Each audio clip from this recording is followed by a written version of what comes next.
السلام علیکم ورحمۃ اللہ وبرکاتہ۔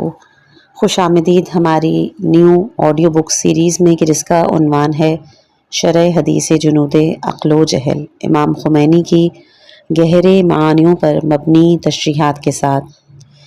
بسم اللہ کرتے ہیں اس کتاب کا۔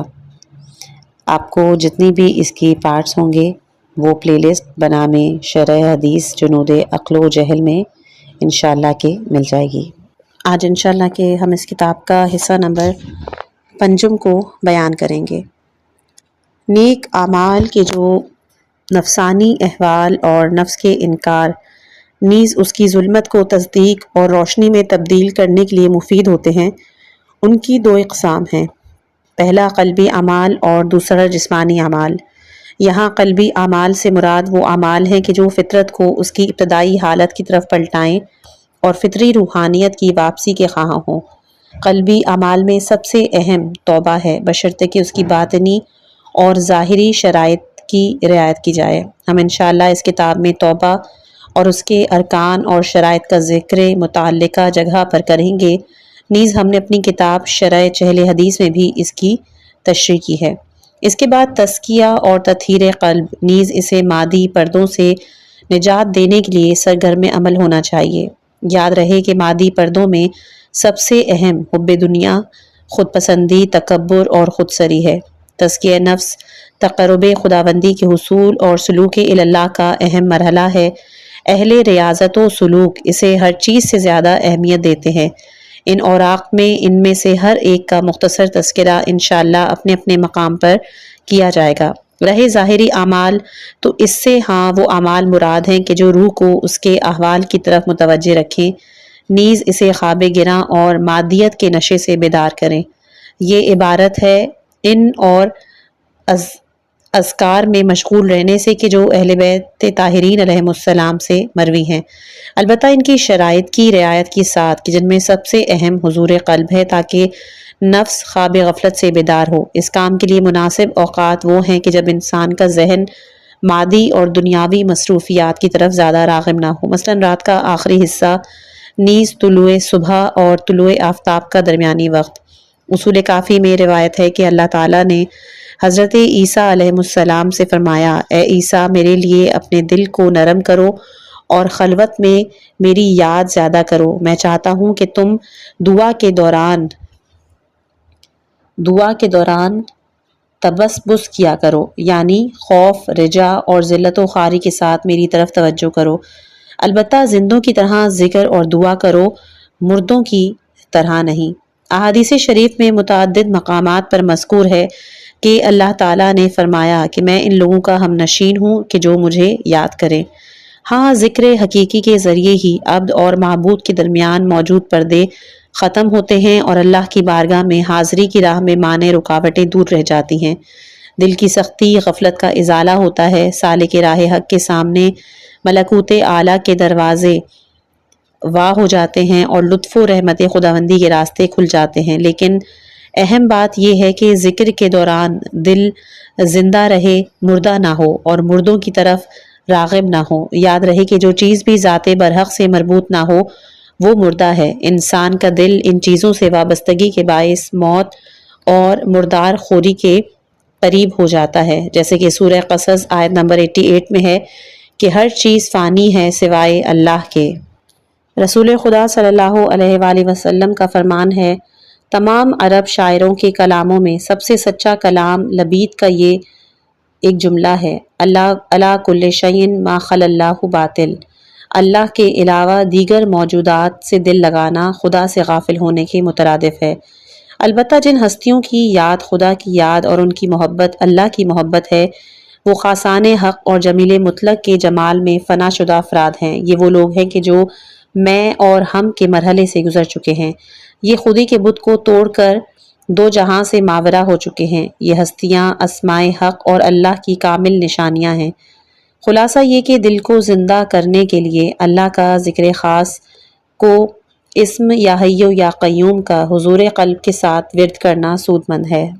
بعض اہل ذکر اور صاحبان معرفت سے منقول ہے کہ روزانہ 1 بار سجدے میں جا کر لا الہ الا اللہ انت سبحانک انی کنت من الظالمین، جو کہ سورہ انبیاء آیت نمبر 87 میں ہے، جس کا ترجمہ ہے تیرے سوا کوئی خدا اور معبود نہیں، تو منزہ اور پاک ہے، بے شک میں ظالموں میں سے ہوں۔ اس کا زیادہ ورد کرنا روحانی پیش رفت کے لیے مفید ہے۔ کسی سالک راہ آخرت سے منقول ہے کہ جب انہوں نے اپنے استاد سے اس عمل کا فائدہ سن لیا تو روزانہ 1 مرتبہ سجدے میں جا کر اس ذکر شریف کو 1000 بار پڑھنے کا وظیفہ اختیار کیا۔ ایک اور شخص کے بارے میں نقل ہے کہ وہ 3000 بار اس کو پڑھا کرتے تھے۔ اس کے لیے آپ ملاحظہ کریں مرزا جواد آقا ملکی تبریزی کی کتاب المراقبات صفحہ نمبر 123۔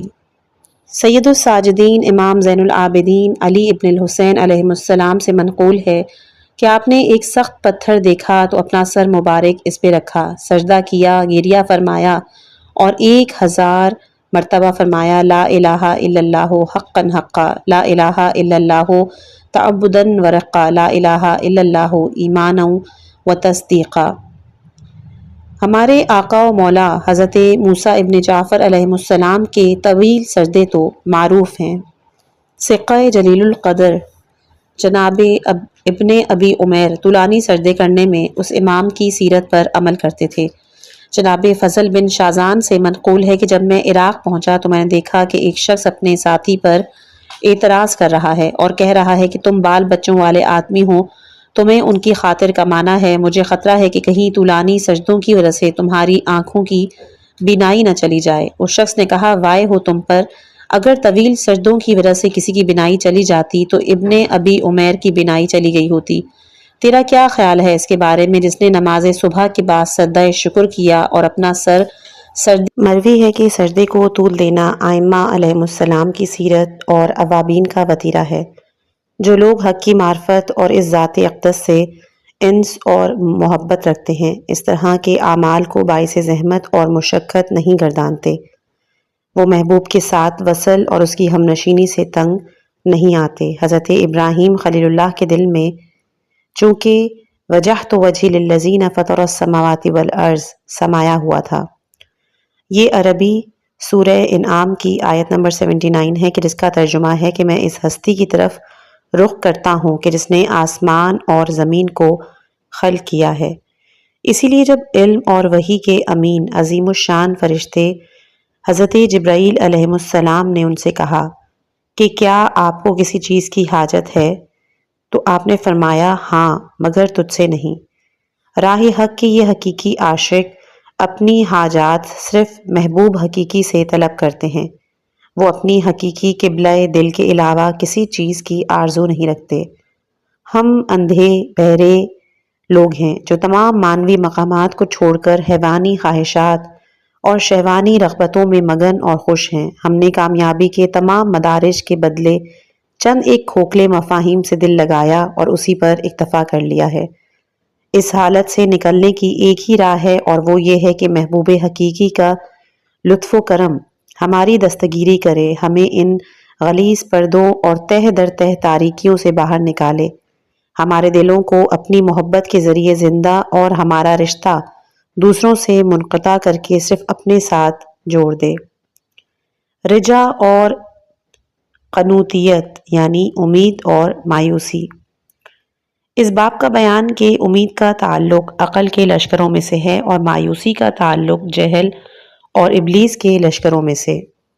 جان لو کہ جب عقل اپنے فطری نور، شفاف طینت اور اپنے معنوی اور عرفانی ذوق کی بدولت یہ جان لے کہ اللہ تعالیٰ کامل مطلق ہے، نیز وہ ذات، صفات، افعال کے لحاظ سے قیود سے ماورا اور منزہ ہے، کیونکہ وہ حدود، قیود اور نقائص ہیں کہ جو ممکنات کا خاصہ ہیں۔ علاوہ ازیں یہ بھی جان لے کہ اس ذات پاک کی رحمت بھی ہر لحاظ سے لامحدود ہے، تو اس معرفت کا نتیجی لازمی نتیجہ ذات پروردگار اور اس کی رحمت سے امید اور رجائے کامل کی صورت میں ظاہر ہوتا ہے۔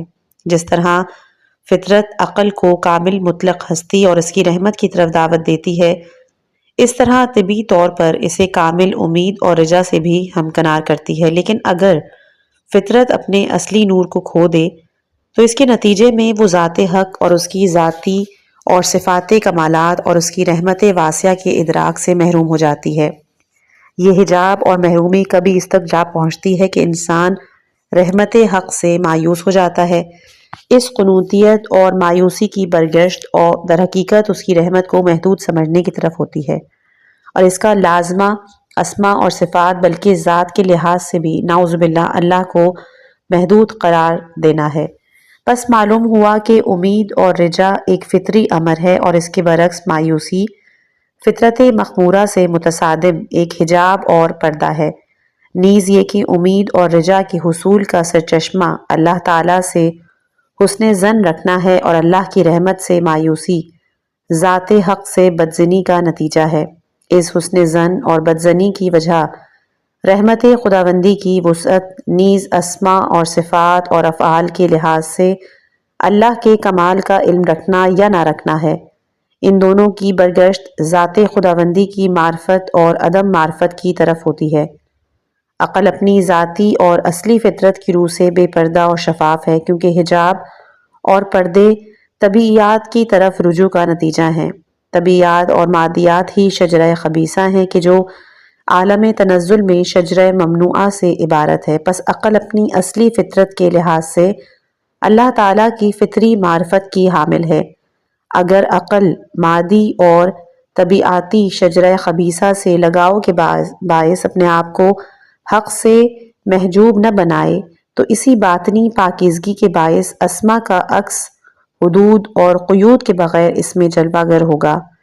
یہ جلوہ انس محبت اور امید کو وجود میں لائے گا۔ یہ خود محکم امید اور رجا واثق سے عبارت ہے۔ لیکن اگر عقل شجرہ خبیثہ اور ممنوعہ کی طرف توجہ دے تو اس توجہ کے تناسب سے اسماء، صفات اور افعال میں محدودیت نظر آئے گی اور رحمت واسعہ کا ادراک نہیں ہوگا، یہاں تک کہ وہ مکمل طور پر دائرہ فطرت سے خارج ہو جائے اور حجابوں کا اثر غالب آ جائے۔ نیز دھندلا پن اور ظلمت آئینہ دل کو اس طرح ڈھانپ لے کہ وہ عالم غیب اور اسماء افعال کے جلووں سے محروم ہو جائے۔ نیز جلوہ رحمانی کا عکس اس میں نظر نہ آئے۔ اس طرح مایوسی اور قنوطیت کے اثرات کا دل پر غلبہ ہوتا ہے، یہاں تک کہ وہ اپنے آپ کو اللہ کی رحمت واسعہ سے محروم کر دیتا ہے، اور یہ ناکامی کی انتہا ہے۔ امید اور غرور میں فرق۔ جان لو کہ انسان حب ذات، خود پسندی اور خود بینی کے باعث اپنے آپ سے غافل ہوتا ہے۔ کبھی تو وہ اپنے اندر موجود عیوب کو خوبی اور کمال خیال کرتا ہے۔ صفات نفسانی کے درمیان انسان اکثر اوقات غلط فہمی کا شکار ہوتا ہے۔ بہت کم لوگ ان صفات کے درمیان صحیح اور غلط میں فرق رکھ سکتے ہیں۔ یہ خود فراموشی کی ایک صورت یا پھر اس کا ایک مرحلہ ہے۔ خود فراموشی خدا فراموشی کا نتیجہ ہے۔ سورہ حشر کی آیت نمبر 19 میں اس نقطے کی طرف یوں اشارہ ہوا ہے کہ ان لوگوں کی طرح نہ بنو جنہوں نے اللہ کو بھلا دیا تو اللہ نے بھی انہیں اپنے آپ سے غافل بنا دیا، یہی لوگ فاسق ہیں۔ بیان ہم اس نقطے کی تفصیلات میں جانا نہیں چاہتے۔ جن امور میں انسان فطرت کی محجوبیت کے باعث دھوکہ کھا جاتے ہیں، ان میں ایک یہ ہے کہ ایک طرف سے غرور اور باطل امیدیں، نیز دوسری طرف سے برحق امید اور اطمینان کے درمیان وہ پہچان نہیں کر سکتا۔ صاف واضح ہے کہ غرور شیطان کے بہت بڑے لشکروں میں شامل ہے۔ اس کے برخلاف امید اور رجا کا تعلق عقل اور رحمان کے لشکروں میں سے ہے۔ یہ دونوں اسباب اور آثار کے لحاظ سے بھی ایک دوسرے سے مختلف ہیں۔ امید اور رجا کا سبب اللہ کی بے پایہ رحمت کا یقین، نیز اس کے لامحدود اور فیض، کمال اور اسماء و صفات پر ایمان ہے۔ اس کے برعکس غرور کا سبب امر خداوندی کو اہمیت نہ دینا، عالم غیب سے نا آگاہی، نفسانی صفات کی ملکوتی لوازم کی شناخت کا فقدان۔ اس لحاظ سے ان دونوں کے آثار بھی مختلف ہیں، کیونکہ جو شخص اللہ کی لامحدود رحمت اور بے پایہ نعمتوں کا شناسہ اور معتقد ہو، اس کے اندر امید اور رجا کی حالت پیدا ہوگی۔ یہ شناخت اور اعتقاد اسے تطہیر اعمال، تزکیہ اخلاق اور منم حقیقی کی اطاعت کی دعوت دیتا ہے۔ اس کے برعکس جو شخص غرور میں مبتلا ہو، وہ شیطانی دام اور نفس امارہ کا شکار ہو کر حصول معرفت، اخلاق کریمہ کی تلاش اور اعمال صالحہ کی توفیق سے محروم رہتا ہے۔ اللہ سے امید اور رجا رکھنے والے اگرچہ ہر طریقے سے اوامر مولا کی تعمیل کرتے رہتے ہیں، اس کے باوجود وہ اپنے اعمال اور احوال پر ہرگز تکیہ نہیں کرتے، کیونکہ وہ رب کی عظمت سے آگاہ ہیں۔ وہ جانتے ہیں کہ عظمت پروردگار کے سامنے ہر چیز حقیر، ہر کمال بے قیمت ہے۔ اس کے جلال کبریائی کے آگے تمام اعمال صالحہ ایک پائی کی بھی حیثیت نہیں رکھتے۔ اسی لیے یہ لوگ اس کی رحمت اور لامحدود فیض پر بھروسہ کرتے ہیں۔ اس کے برعکس غرور، گھمنڈ کے شکار لوگ ہر قسم کے کمالات سے محروم رہتے ہیں اور وہ اپنے آپ کو پست ترین حیوانوں کی صفت میں لا کھڑا کرتے ہیں۔ یہ لوگ اللہ تعالیٰ اور اس کی رحمت سے غافل اور منہ پھیرے ہوتے ہیں۔ وہ صرف زبانی جمع خرچ کرتے ہیں اور کہتے ہیں کہ خدا ارحم الراحمین ہے، اللہ بڑا بخشنے والا ہے۔ شیطان انہیں گناہان کبیرہ کے ارتکاب اور سنگین واجبات کو ترک کرنے پر آمادہ کرتا ہے اور انہیں اپنے گناہوں کی توجہ کے لیے یہ بہانہ تراشنے کی تلقین کرتا ہے کہ خدا بڑا بخشنے والا ہے، حالانکہ اگر وہ اللہ کی عظمت ذرہ برابر بھی احساس رکھتے تو ممکن ہی نہیں کہ وہ اس کے سامنے اس کی نعمتوں کی مخالفت کرتے۔ یہ لوگ اللہ کی عظمت اور بزرگی کا ذکر کرتے ہیں، اس کی رحمت واسعہ کا ڈھنڈورا پیٹتے ہیں، لیکن ان کے افعال اور اعمال اس شخص کے مناسب حال نہیں ہوتے کہ جس کے دل میں عظمت پروردگار کا کوئی جلوہ ظاہر ہوا ہو یا اللہ کی رحمت واسعہ کی کوئی کرن اس کے دل میں زوفشاں ہوئی ہو۔ یہ لوگ آخرت کے معاملے میں سستی اور بے پرواہی کا مظاہرہ کرتے ہیں اور اس بے پرواہی کو امید اور رجا کا نام دیتے ہیں۔ وہ اسے عظمت پروردگار پر بھروسہ قرار دیتے ہیں۔ اس کے برخلاف دنیاوی امور میں دو بڑی دلچسپی اور پھرتی کا مظاہرہ کرتے ہیں۔ مال دنیا جمع کرنے میں کوئی دقیقہ ضائع نہیں کرتے، گویا اللہ تعالیٰ صرف آخرت اور اخروی امور کے معاملے میں بڑا ہو اور دنیاوی امور میں اسے بڑائی حاصل نہ ہو۔ یہ لوگ دنیاوی امور میں مکمل طور پر اپنے نفس اور لوگوں پر بھروسہ کرتے ہیں اور اللہ سے مکمل طور پر غفلت برتتے ہیں، یہاں تک کہ اس کا نام بھی نہیں لیتے، لیکن اخروی امور کے بارے میں کہتے ہیں ہم اللہ پر توکل اور بھروسہ رکھتے ہیں۔ یہ غرور، بیجا اور باطل توقعات کے علاوہ کچھ نہیں۔ خلاصہ یہ کہ امید اور رجا رکھنے والے عمل سے پہلو تہی نہیں کرتے، بلکہ وہ دوسروں سے زیادہ سنجیدہ اور سرگرم عمل ہوتے ہیں۔ البتہ وہ اپنے اعمال پہ بھروسہ نہیں کرتے، بلکہ عمل کرنے کے باوجود صرف اللہ پر بھروسہ کرتے ہیں، کیونکہ وہ اپنی کوتاہیوں پر بھی نظر رکھتے ہیں، اللہ کی رحمت واسعہ پر بھی۔ لیکن غلط توقعات باندھنے والوں کی مثال ان لوگوں کی طرح ہے کہ جو بیج بوتے وقت لہو و لعب میں مشغول رہیں یا سستی کا مظاہرہ کریں اور یہ کہیں کہ اللہ بڑا کریم ہے، وہ بیج کے بغیر بھی فصل دے سکتا ہے۔ اس کے برخلاف امید اور رجا کے حامل لوگوں کی مثال اس کسان کی طرح ہے کہ جو وقت مقررہ پر کھیتی باڑی کرتے ہیں، نیز مقررہ وقت پر بیج بوتے اور کھیتوں کو پانی دیتے ہیں، لیکن اس کے باوجود اس کھیتی کی نشو و نما اور پیداوار میں اللہ کی مدد کے خواہاں ہوتے ہیں۔ وہ زرعی پیداوار کے حصول کو اللہ کی قدرت کا کرشمہ سمجھتے ہیں۔ دنیا آخرت کی کھیتی ہے، یہ حقیقت دلائل اور براہین سے ثابت ہے اور رسول ختمی مرتبت حضرت محمد مصطفیٰ صلی اللہ علیہ وآلہ وسلم سے مروی ہے۔ جو لوگ عمل نہیں کرتے لیکن جزا اور نتیجے کی توقع رکھتے ہیں، وہ غرور اور غلط توقعات کا شکار ہوتے ہیں۔ جو لوگ عمل کرتے ہیں اور اپنے عمل کو کافی بھی سمجھتے ہیں، وہ خود بین ہیں، جو دراصل اپنے آپ سے غافل اور اللہ کو بھولے ہوئے ہیں۔ اور جو لوگ عمل کرتے ہیں لیکن اپنے عمل اور اپنے آپ کو معمولی خیال کرتے ہیں، نیز اللہ اور اس کی رحمت کا سہارا لیتے ہیں، وہی صاحبان رجا اور امید ہیں۔ ان لوگوں کی یہ علامت ہے کہ وہ دنیا میں بھی غیر اللہ پر بھروسہ اور توکل نہیں کرتے، وہ دیگر موجودات سے اپنی آنکھیں موند لیتے ہیں اور صرف جمیل مطلق کے جمال پر نظریں مرکوز رکھتے ہیں۔ وہ اپنی ذمہ داریوں کی ادائیگی اور اطاعت مولا سے پہلو تہی نہیں کرتے، بلکہ یہ ان کی معرفت انہیں عمل کرنے پر آمادہ کرتی اور اللہ کی نافرمانی سے روکتی ہے۔ احادیث شریف میں اس نقطے کی طرف اشارہ ہوا ہے، چنانچہ اصول کافی میں ایک حدیث ہے کہ جس کی سند امام جعفر صادق علیہ السلام تک پہنچتی ہے۔ حدیث کا راوی کہتا ہے کہ میں نے آپ علیہ السلام سے عرض کی کہ کچھ لوگ اللہ کی نافرمانی کرتے ہیں، پھر کہتے ہیں کہ ہم اللہ سے امید اور رجا رکھتے ہیں، یہ لوگ مرتے دم تک اس روش پر باقی رہتے ہیں۔ امام علیہ السلام نے فرمایا یہ لوگ غلط توقعات اور جھوٹی آرزوؤں کے شکار ہیں، یہ لوگ جھوٹے ہیں، یہ اللہ سے امید اور رجا نہیں رکھتے، کیونکہ جو شخص کسی چیز کے حصول کی امید اور رجا رکھے وہ اسے طلب کرتا ہے، جو شخص کسی چیز سے خوف کھائے وہ اس سے دور بھاگتا ہے۔ اس مضمون کی ایک اور حدیث ہے کہ جس میں یہ بھی فرمایا گیا ہے کہ وہ ہمارے چاہنے والے نہیں ہیں۔ کلینی کافی شریف میں یہی امام صادق علیہ السلام سے ایک اور حدیث نقل کرتے ہیں کہ مومن اس وقت تک مومن نہیں بن سکتا جب تک کہ وہ خائف اور راجی یعنی امید اور رجا کا مالک نہ ہو۔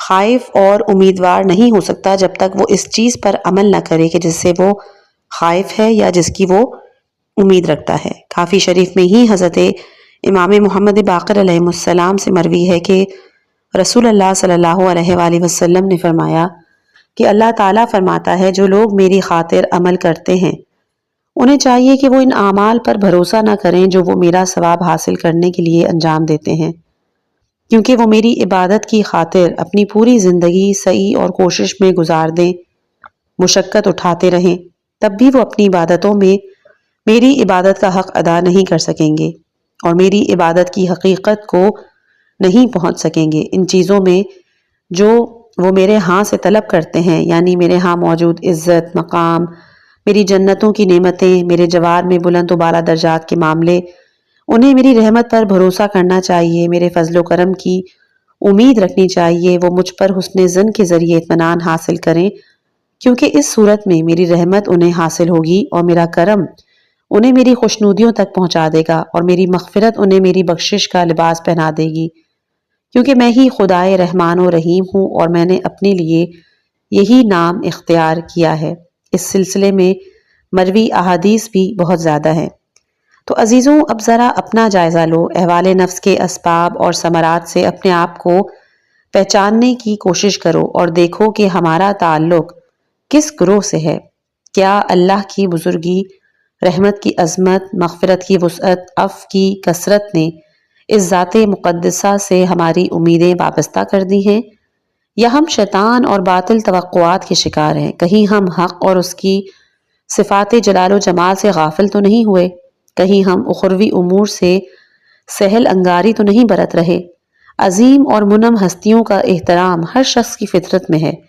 دنیا والے دنیاوی نعمتوں اور دنیاوی قدرت و شوکت کے حامل افراد کے سامنے ان کا احترام کرتے ہیں کیونکہ وہ ان کو عظیم سمجھتے ہیں، پس ان کی فطرت محجوبہ انہیں احترام کرنے کی دعوت دیتی ہے۔ اب اگر تمہارے دل میں اللہ کی عظمت، رحمت خداوندی کی وسعت، نعمت و مغفرت کی کثرت، نیز عفو درگزر کی عمومیت کا کوئی جلوہ موجود ہے تو تمہاری فطرت مخمورہ تمہیں اس کا احترام اور اس کی تعظیم کرنے کی دعوت دے گی۔ تم اس کی بارگاہ کہ جو پوری کائنات سے عبارت ہے، اس میں اس کی نافرمانی نہیں کر سکتے، پس یہ نافرمانیاں حجابوں کی وجہ سے ہیں اور یہ حجاب بالکل باطل توقعات کا سبب ہے۔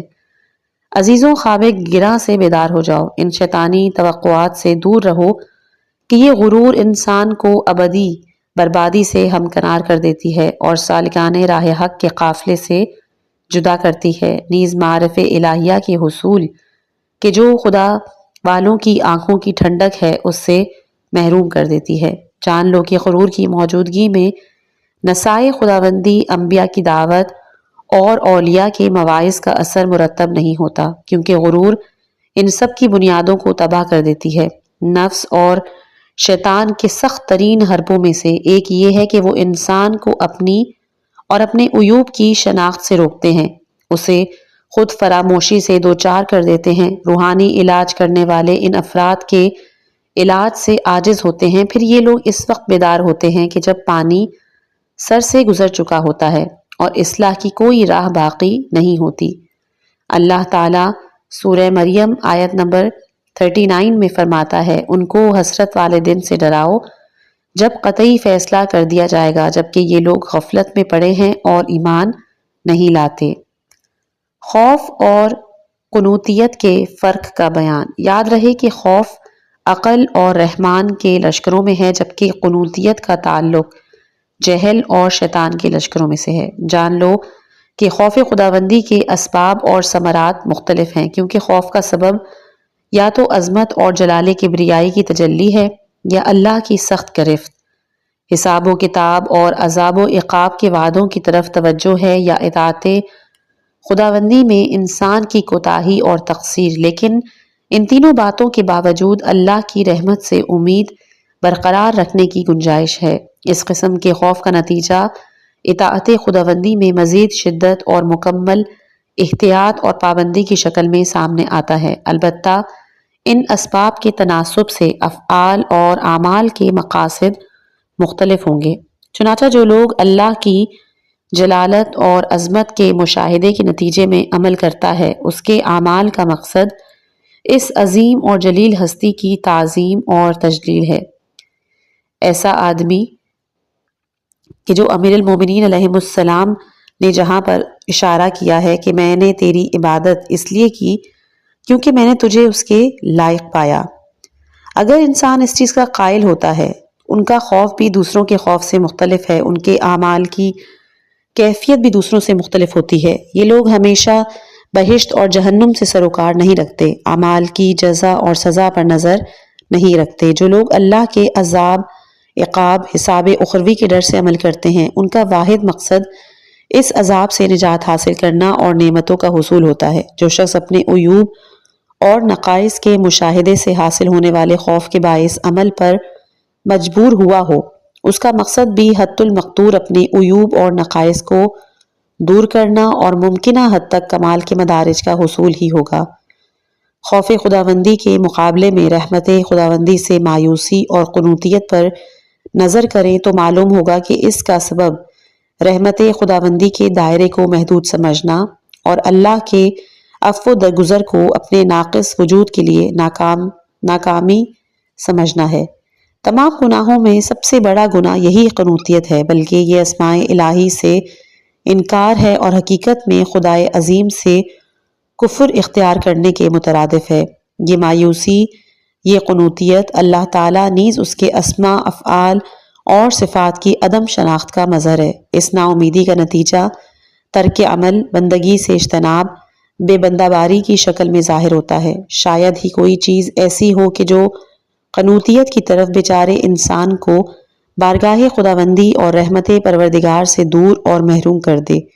شیطان کا ایک بڑا پھندا یہ ہے کہ وہ انسان کو پہلے موہوم توقعات میں مبتلا کر کے بے لگام بنا دیتا ہے۔ یوں وہ اسے چھوٹے گناہوں سے بڑے گناہوں کی طرف اور وہاں سے مہلک گناہان کبیرہ کی طرف لے جاتا ہے۔ کچھ مدت تک اس کے ساتھ یہ کھیل کھیلنے کے بعد اسے رحمت خداوندی کی امید کے نام پر باطل توقعات میں مبتلا کرتا ہے، لیکن بعد میں اگر شیطان اس انسان کے اندر توبہ اور اصلاح کی کوئی چنگاری دیکھے تو اسے اللہ کی رحمت سے مایوسی اور قنوطیت کی طرف لے جاتا ہے، کہتا ہے اب پانی تیرے سر سے گزر چکا ہے اور تو اصلاح کے قابل نہیں رہا۔ یہ ایک بہت بڑا چال ہے کہ جو بندے کو اللہ کے دروازے سے منہ پھیرنے پہ مجبور اور رحمت الہی کے دامن سے تمسک کرنے سے دور محروم کر بنا دیتا ہے۔ یہ امر عجیب و غریب قسم کی خرابیوں، بے شمار مفاسد کا سرچشمہ ہے۔ یہ لوگ اپنے لیے اور دوسروں کے لیے کسی بھی شخص سے زیادہ نقصان دہ ہیں۔ یہ جہل، شقاوت اور بدبختی اور ناکامی کی انتہا ہے۔ پس انسان کو چاہیے کہ اس گناہ کبیرہ کے علاج کا اہتمام کرے، نیز اللہ کی رحمت واسعہ اور اس کی الطاف خفی و جلی کی طرف متوجہ کرے۔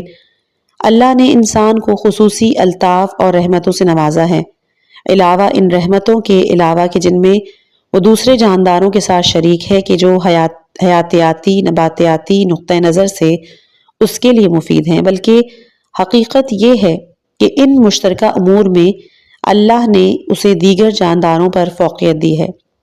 پانی اور ہوا کو لے لے، جاندار اور نباتات کی زندگی کا دار و مدار ان دونوں پر ہے۔ یہ ان نعمتوں میں سے ہے کہ جن سے ہم غافل ہیں، چونکہ ان دونوں عظیم نعمتوں نے مکمل طور پر ہمیں گھیر رکھا ہے۔ ہم ان سے مالا مال ہیں، اس لیے ہم انہیں اہمیت نہیں دیتے۔ انسان کی ولادت سے پہلے اللہ نے اس کے لیے مناسب ترین خوراک کا بندوبست کیا۔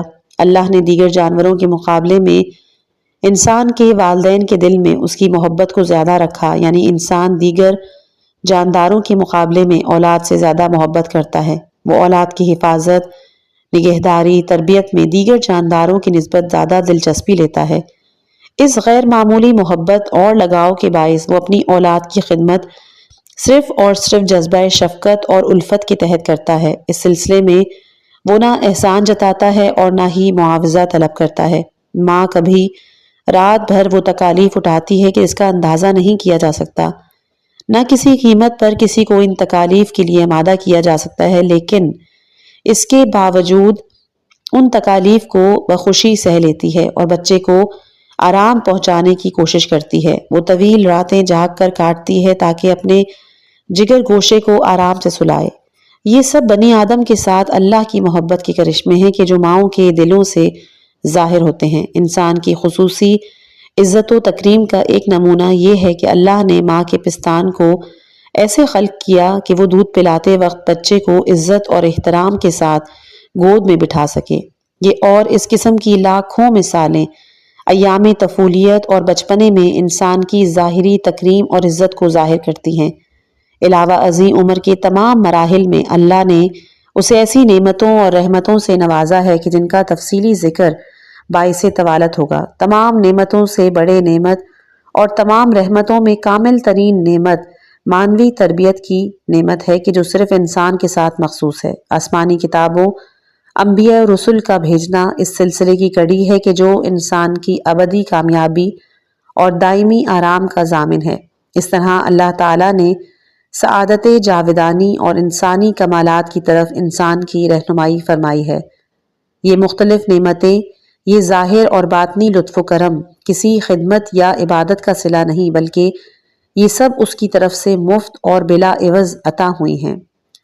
آج سے 1400 سال قبل اللہ نے ہمارے لیے قرآن جیسی کتاب اتاری کہ جو معارف الہیہ کی کامل ترین مراتب کی حامل، نیز عالی ترین دینی اور دنیاوی کامیابیوں کی ضامن ہے۔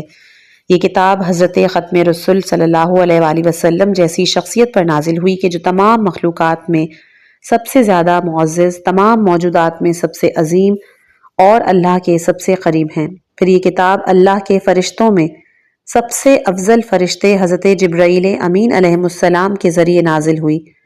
یہ ساری باتیں انسان کی عزت افزائی کی دلیل ہیں۔ یہ سب نعمتیں رحمت خداوندی کے یہ مظاہرے ہمارے کس خدمت، عبادت اور اطاعت کا صلہ ہیں۔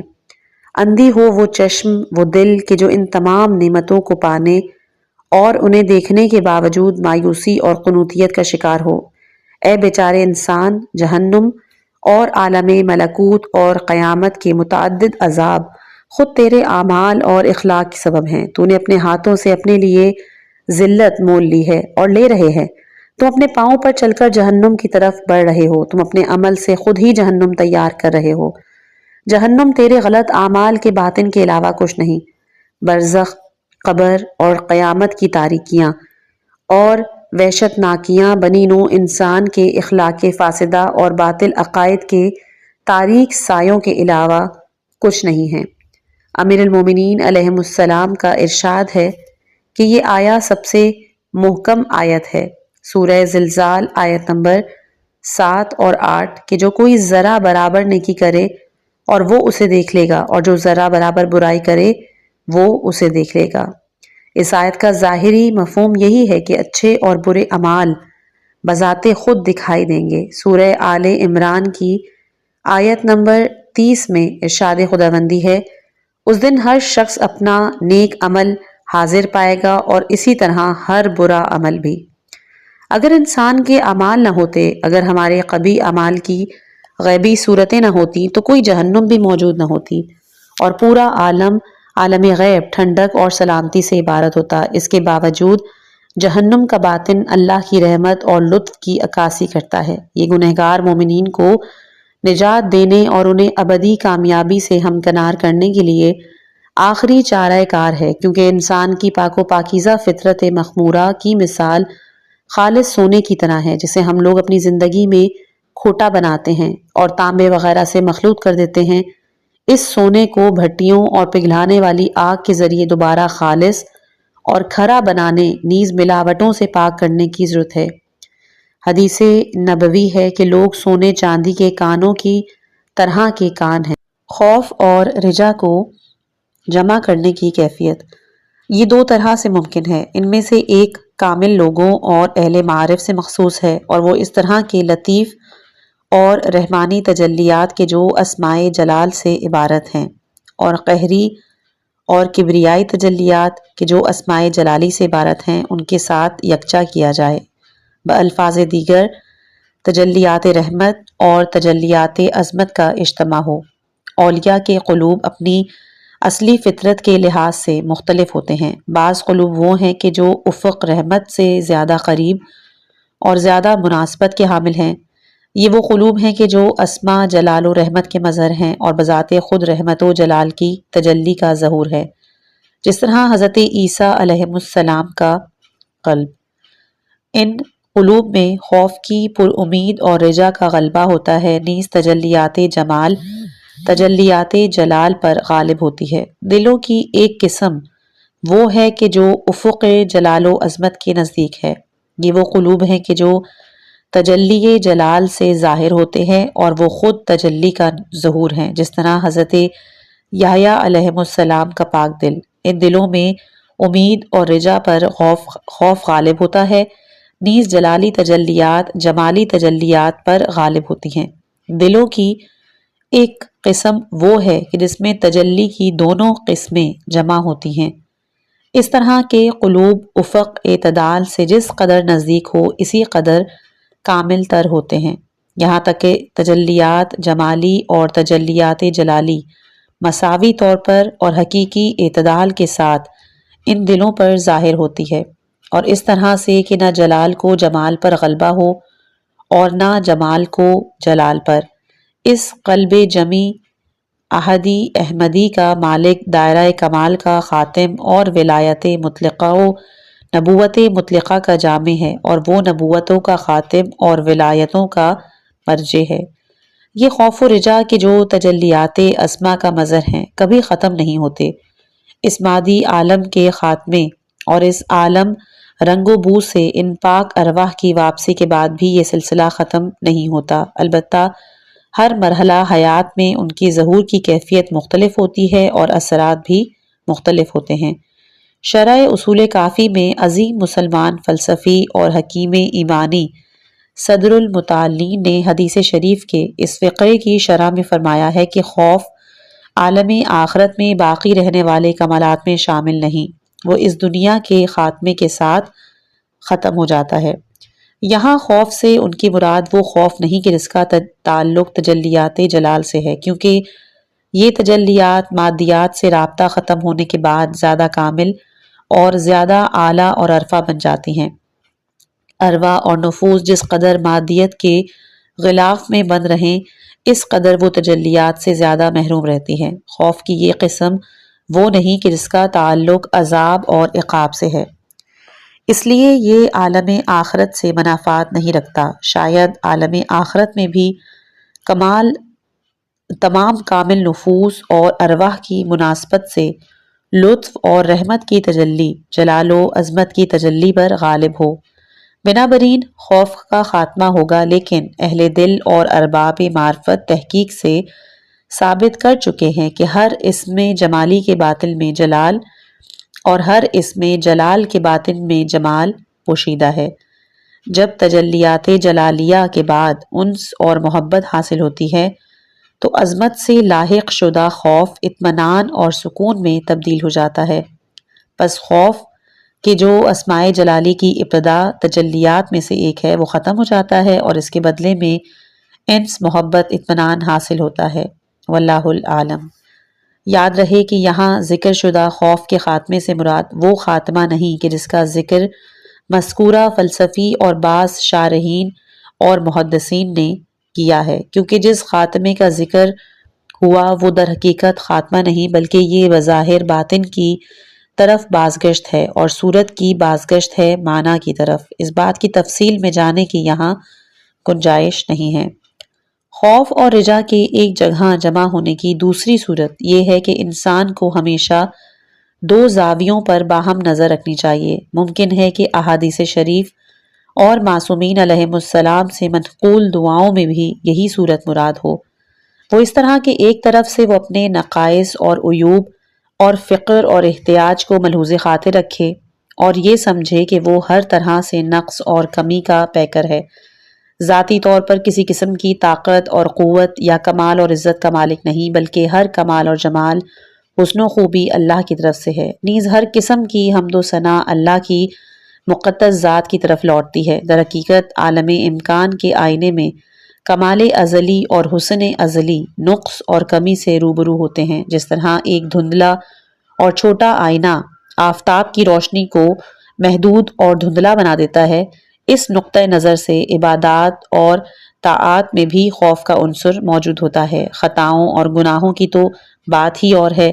بعض اصحاب معرفت کے نزدیک ہماری اکثر عبادات خود پرستی اور خواہشات نفسانی کے مظہر ہیں، جن سے ظلمت اور تاریکی ہی حاصل ہوتی ہے۔ پس اس نقطۂ نظر سے نہایت خوف لاحق ہوتا ہے۔ دوسرے نقطۂ نظر اور زاویہ نگاہ سے انسان کو چاہیے کہ اللہ کی وسیع رحمت، رحمانیت، رحیمیت، لامتناہی نعمتوں اور دائمی اعزازات کو ملحوظ نظر رکھے۔ اس نقطۂ نظر سے انسان کو امید اور رجا حاصل ہوتی ہے۔ پس انسان کو چاہیے کہ ہمیشہ ان دونوں زاویوں پر باہم نظر رکھے، ایک طرف سے اپنی ذلت، بیچارگی اور ضرورت پر، دوسری طرف سے اللہ کی رحمت اور نعمت پر، تاکہ خوف اور امید دونوں مکمل طور پر بیک وقت جمع ہو جائیں۔ چنانچہ کافی شریف میں امام صادق علیہ السلام سے مروی ہے، لقمان کی وصیت میں بہت سی عجیب چیزیں تھیں۔ زیادہ عجیب بات یہ تھی کہ لقمان نے اپنے فرزند سے کہا، اللہ سے اس طرح ڈرو کہ اگر تم ثقلین کی نیکیوں کے ساتھ اس کی بارگاہ میں حاضر ہو جاؤ تو بھی وہ تجھے عذاب میں مبتلا کرے گا، اور اس سے اتنی امید رکھو کہ اگر تم ثقلین کا گناہ لے کر اس کے پاس حاضر ہو تو بھی وہ تم پر رحم کرے گا۔ اس کے بعد حضرت صادق علیہ السلام نے فرمایا، ہر بندہ مومن کے دل میں دو نور ہوتے ہیں، یعنی خوف کا نور اور امید کا نور۔ اگر ان دونوں میں سے ایک کا موازنہ دوسرے سے کیا جائے تو ان میں سے کوئی دوسرے پر غالب نہ آئے۔ امام زین العابدین علیہ السلام کی دعاؤں میں اس نقطے کی طرف متعدد بار اشارہ ہوا ہے۔ دعائے ابو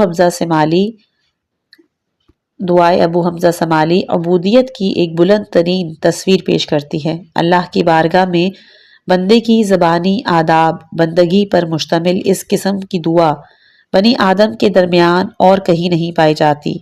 اس دعا میں امام زین العابدین علیہ السلام اللہ کے حضور عرض کرتے ہیں کہ خدایا، میں تجھے میل اور رغبت اور خوف اور امید کے ساتھ پکارتا ہوں۔ اے مولا، جب میں اپنے گناہوں کو دیکھتا ہوں تو میں فریاد کرتا ہوں، اور جب تیرے کرم کو دیکھتا ہوں تو للچاتا ہوں۔ پس اگر تو عفو درگزر سے کام لو تو سب سے بہتر رحم کرنے والا ہے، اور اگر تو عذاب دے تو بھی تو ظلم کرنے والا نہیں ہے۔ اس کے بعد ہے عدل اور اس کی ضد جور کا بیان۔ انشاءاللہ یہ ہم اپنی آنے والی اگلی آڈیو میں پیش کریں گے۔ پہلے بھی پچھلی جتنی بھی آڈیوز گزری ہیں اس میں یہ بات میں نے آپ سے کہی تھی، کیونکہ بہترین مصنف ہیں اور جس طرح سے انہوں نے کتاب کو لکھا ہے، اس میں کہیں کچھ جگہوں پر تو مطالب سخت ہیں اور کچھ سہل ہیں، تو جہاں پر آپ کو مطالب سخت لگیں ان کو ایک دفعہ دوبارہ ریپیٹ کر کے سنیں، اور اگر تب بھی سمجھ میں نہ آئے تو آپ کسی اہل معرف اور اپنے محلے کے کسی عالم آج کی گفتگو سے علم اور معرفت کا نیا دروازہ کھلنے کا موقع ملا ہوگا۔ اگر آپ کو یہ ویڈیو پسند آئی ہے تو براہ کرم لائک، شیئر اور سبسکرائب ضرور کریں تاکہ آپ تک اگلی قسط بروقت پہنچ سکے۔ اللہ تعالی ہمیں حق کو پہچاننے، اس پر عمل کرنے اور باطن کی اصلاح کی توفیق عطا فرمائے۔ والسلام علیکم ورحمۃ اللہ وبرکاتہ۔